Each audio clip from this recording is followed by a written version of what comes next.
नमस्कार, मैं हूं अक्षता त्यागी और आप देख रहे हैं सत्ता एक्सप्रेस न्यूज। नजर डालते हैं देश से जुड़ी कुछ तमाम खबरों पर।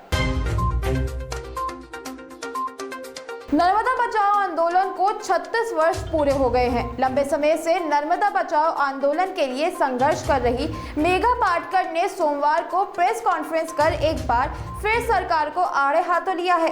राजधानी में उन्होंने कहा कि बांध खतरे में आ गए हैं, जिसके चलते मध्य प्रदेश समेत 7 राज्यों के लिए बड़ी चुनौती है। उनका कहना है कि बांधों से लगातार पानी निकल रहा है। डैम सेफ्टी पैनल का हवाला देते हुए मेघा ने कहा कि ये खबर उन्हीं के दस्तावेजों से सामने आई है। मेघा पाटकर ने कहा कि आज नर्मदा सूखी पड़ी हुई है। बड़वानी व आसपास के गांव के लिए पीने के पानी को संघर्ष लगातार जारी है। 25 से 26 अगस्त को वैक्सीनेशन का महाअभियान है। सारी तैयारियां पूरी हो चुकी है। 26 अगस्त को विशेष तौर पर सैकड़ों डोज लगाए जाएंगे। राहुल गांधी और कमलनाथ की बैठक पर सारंग ने कहा, चाहे जितनी रणनीति बना ले, भाजपा ही चुनाव जीतेगी। कांग्रेस में सब कुछ ठीक फिलहाल नहीं चल रहा है। कमलनाथ के दोनों पदों पर बने रहने के कारण पार्टी में असंतोष बना हुआ है। मध्य प्रदेश शांति का टापू है और तुष्टीकरण करने वाले लोग बवाल खड़ा करते हैं। मंत्री सारंग ने कहा, मेरे जन्मदिन का पुराना पोस्टर जो वायरल हुआ था वो भी कांग्रेस की ही करतूत थी। अब देखिए, उपचुनाव की रणनीति बनाएं या बैठ के करें या नेताओं से मिलें, मध्य प्रदेश में तो सभी उपचुनाव में भाजपा जीतेगी। अब ये तो अंदर की बात है कि राहुल गांधी के साथ क्या बात होगी, कहने को है उपचुनाव, परंतु कांग्रेस के अंदर सब कुछ अच्छा नहीं चल रहा। चाहे हम देश की बात करें, चाहे हम प्रदेश की बात करें, नेहरू परिवार के खिलाफ पूरी तरह से आक्रोश और असंतोष पनप रहा है।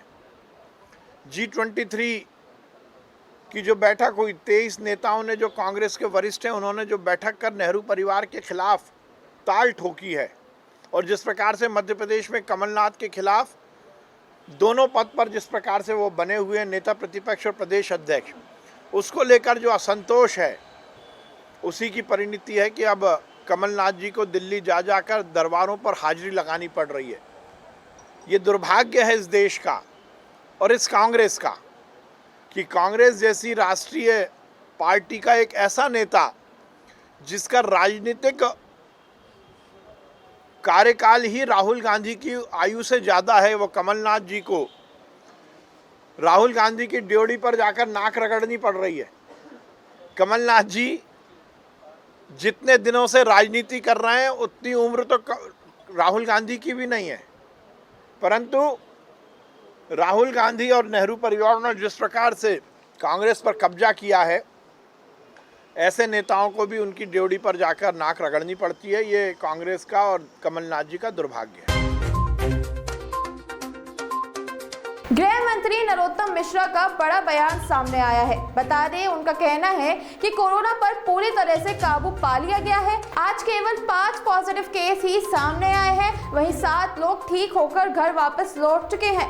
एमपी में केवल 102 एक्टिव केस हैं, जिसमें से 53,000 से ज्यादा सैंपल लिए जा चुके हैं और आगे भी सैंपलिंग की यही रफ्तार जारी रहेगी। वहीं ओवीसी द्वारा इंदौर घटना पर पलटवार करते हुए कहा कि ऐसे लोग जो अपने 2-3 पहचान पत्र रखते हैं वह अपराधी है, नाम 2 बताते हैं वह भी अपराधी है। मारपीट करने वालों पर भी सख्त कार्रवाई की जाएगी। मेरी सलाह है कि ओवीसी एमपी से ज्यादा हस्तक्षेप ना करे। 22 अगस्त को गांजर इंटर कॉलेज तंबोर चौराहे के निकट प्रदेश के पूर्व मुख्यमंत्री एवं पूर्व राज्यपाल कल्याण सिंह के आकस्मिक निधन पर पत्रकार संघ तंबोर की ओर से शोक सभा का आयोजन किया गया। उन्हें श्रद्धांजलि दी गई। वहीं शोक सभा में कई पत्रकार उपस्थित रहे। श्रीनगर की घाटी में सोमवार को भारतीय सेना को बड़ी सफलता मिली है। बता दें कि श्रीनगर में सुरक्षा बलों ने लश्कर के 2 शीर्ष कमांड को मार गिराया है। इस इनकाउंटर के दौरान सुरक्षा बलों ने लश्कर के 2 आतंकवादियों को ढेर कर दिया। आईजीपीजी कमिश्नर विजय कुमार ने कहा कि इस आतंकवादियों की पहचान लश्कर-ए-तैयबा आरटीएफ के कमांडर अब्बास शेख और उनके सहयोगी साकिब मंजूर के रूप में हुई है। सुरक्षा बलों ने दोनों आतंकवादियों के शवों को कब्जे में ले लिया है। राजबाग के गिंडन स्टेडियम में श्री गुरु हरगोविंद साहब जी की प्रथम हॉकी प्रतियोगिता का आयोजन किया गया, जिसमें उद्घाटन मैच बारामुल्ला और श्रीनगर के बीच खेला गया। बता दें कि टूर्नामेंट में करीब 10 टीमों ने हिस्सा लिया है। हरदोई पाली थाना क्षेत्र के बरखनी में बाइक सवार दंपति के गानों से 3 बाइक सवार युवकों ने कुंडल खींचे। बता दें कि दंपति के साथ की गई घटना पर बरखानी बीच वाली पलिया पर ग्रामीणों ने तीनों युवकों को पकड़ लिया और उनकी धुनाई कर दी, जिसके बाद उन्हें पुलिस के हवाले कर दिया गया है। गाजियाबाद के लोनी की राम पार्क कॉलोनी में बिजली न आने पर परेशान लोगों ने राम पार्क स्थित बिजली घर पर जमकर प्रदर्शन किया। स्थानीय लोगों का आरोप है कि पिछले कई दिनों से क्षेत्र में बिजली नहीं आ रही है। कई बार शिकायत करने के बाद भी बिजली के अधिकारी कोई सुनवाई नहीं कर रहे हैं। बिजली नहीं आने के कारण लोगों को परेशानियों का सामना करना पड़ रहा है। लगातार शिकायतें करने के बाद भी जब समस्या का समाधान नहीं हुआ तो स्थानीय लोगों ने राम पार्क बिजली घर पर धरना प्रदर्शन किया और तोड़फोड़ की। बिजली घर पर हंगामे की सूचना पर मौके पर पहुंची पुलिस ने लोगों को समझा बुझाकर शांत कराया। आप क्या नाम है आपका? स्वयंवर सिंह रावत नाम है जी भाई। और ये हम इलायचीपुर एक कॉलोनी के लोग हैं, जिसमें शनिवार से हमारी लाइट कटी हुई है। शनिवार से हमने शुक्रवार शाम को 4 बजे से लाइट नहीं आ रही। सबके घर में छोटे छोटे बच्चे हैं, सभी माताएं हमारे यहाँ पे आ रखे हैं। सब लाइट और पानी से सब परेशान हैं। इतना हो गया, हर एक घर से 2-2, 3-3, 10-10 कंप्लेंट कर दिए, जिसमें हमने बिजली घर में जेई से एसडीओ साहब को हर जगह कंप्लेंट, यहाँ तक कि मैंने जो हमारे ऊर्जा मंत्री हैं श्रीकांत शर्मा, उनको भी मैंने मेल करा है बाकायदा। उनको मेरे पास वो पूरा फ़ोन तो अभी स्विच ऑफ हो रहा है और पूरा डाटा और रिकॉर्डिंग भी है। जिन जिन बंदों से मैंने बात करी है सारी मेरे पास रिकॉर्डिंग भी है, पर कोई सुनवाई नहीं है। आज सुबह हम 9 बजे सबने प्रधान के यहाँ गए, जिसमें उन्होंने हमारी बात सुनी नहीं। ये कह दिया कि भाई प्रधान साहब की तबीयत खराब है। फिर हम ये बिजली घर आ गए। यहाँ पे जितने भी लोग थे सब बाइक से निकल के सब हमें देख के भागने लगे। और शायद मेरे हिसाब से जेई को हमने देखा तो है नहीं, वो भी भाग गया, या उसको किसी ने फोन कर दिया कि प्रधान ने। हाँ, तो यहाँ पे क्या है, सब लोग परेशान हैं। आज 4 से 5 दिन हो गया किसी के घर में लाइट नहीं है, पानी नहीं है। गाजियाबाद एनसीआर क्षेत्र में लोगों के साथ धोखाधड़ी करने वाला मोहित गोयल को पुलिस ने गिरफ्तार कर लिया है। बता दें कि ऑनलाइन ड्राई फ्रूट बेचने के नाम पर मोहित हजारों लोगों के साथ अरबों रुपए की धोखाधड़ी कर चुका है। वहीं पुलिस ने विभिन्न धाराओं में मुकदमा दर्ज करा मोहित को गिरफ्तार कर लिया है, जिसके ऊपर धोखाधड़ी जालसाजी का मुकदमा दर्ज करा दिया गया है। अपराधी के इतिहास व गैंग के अन्य सदस्यों के बारे में भी जानकारी जुटाई जा रही है।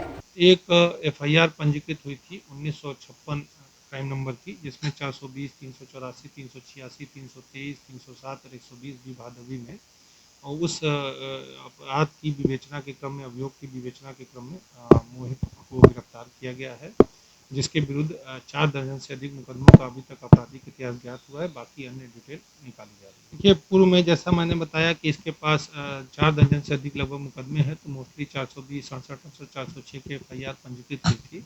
बाकी जिस मुकदमों से संबंधित जो डिटेल है वो संबंधित थानों से पत्राचार करके और ज्ञात किया जा रहा है। जिस संबंध में जो भी जानकारी होगी वो अवगत कराया जाएगा। सर, यहाँ क्या मामला बताया जा रहा है? हनी ट्रैप का मामला है। किसी से इसने 41 लाख रुपए पहले ले चुका था, फिर उसके बाद 1 करोड़ 10 लाख रुपए की उससे मांग कर रहा था। कौन है, किससे मांग कर रहा था और क्या है पूरा मामला? देखिए, जैसा मैंने पूर्व में ही बताया कि इंदिरापुरम थाने पे 1956 क्राइम नंबर की एक एफआईआर पंजीकृत हुई थी, जिसमें 420, 384, 386, 323, 504, 307 और 120 भादवी में अभियोग पंजीकृत हुआ था।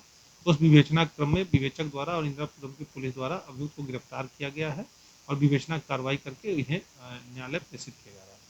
भी रेगुलर ऑफेंडर है जिस तरह से नजर आ रहा है, तो मोडस ऑपरेंडी कुछ पता लग पाया अलग-अलग केसेस में या एक अभी इस संबंध में जैसा मैंने पूर्व में बताया कि संबंधित जनपदों से और संबंधित थानों से पत्राचार करके इस बारे में जानकारी एकत्र की जा रही है।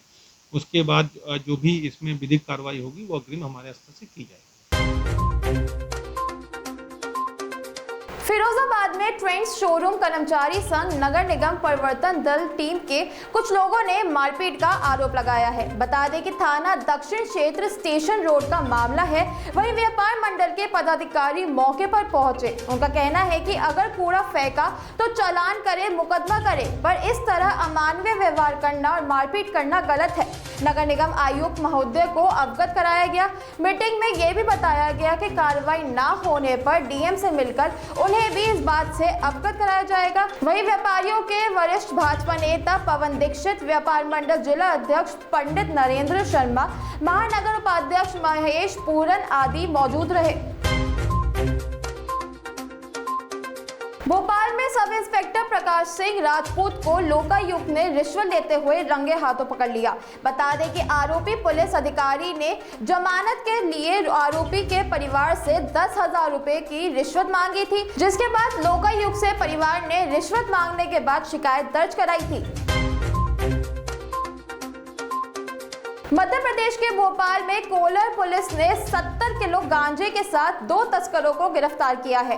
तस्कर 4 व्हीलर से डिग्गी में गांजे की खेप लेकर जा रहे थे। रास्ते में पुलिस ने आरोपियों को चेकिंग के लिए रोका। चेकिंग के दौरान पुलिस को गाड़ी से गांजा मिला, जिसमें पीछे की सीट पर बैठा एक व्यक्ति गाड़ी से उतरकर झाड़ियों में कहीं भाग गया।